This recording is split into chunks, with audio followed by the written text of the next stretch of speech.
Football ইতিহাসে England Argentina মানেই বারুদের লড়াই। 1986 সালের সেই ঐতিহাসিক কোয়ার্টার ফাইনাল, যেখানে ম্যারাডোনা তার ঈশ্বরের হাত দিয়ে করেছিলেন সেই বিতর্কিত গোল। এরপর কেটে গেছে প্রায় 4 দশক। আজ 2026 বিশ্বকাপের সেমিফাইনালে আবারও মুখোমুখি এই দুই দল। এই ম্যাচ কি কেবলই ফুটবল, নাকি 40 বছর আগের সেই ক্ষত নতুন করে ফিরে আসা? ম্যারাডোনার ওই একটি গোল বদলে দিয়েছিল ফুটবল ইতিহাসের গতিপথ।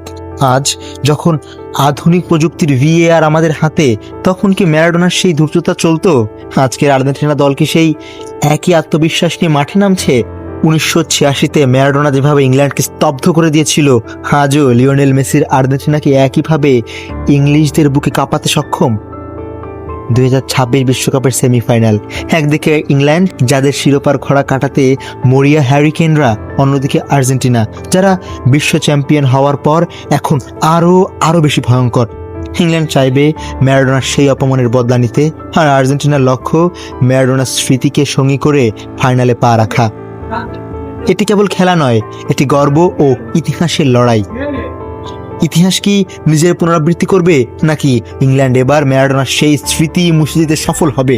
ফুটবল কি আবারও দেখবে সেই পুরনো বিতর্ক, নাকি এবার সিদ্ধান্ত নেবে আধুনিক প্রযুক্তি?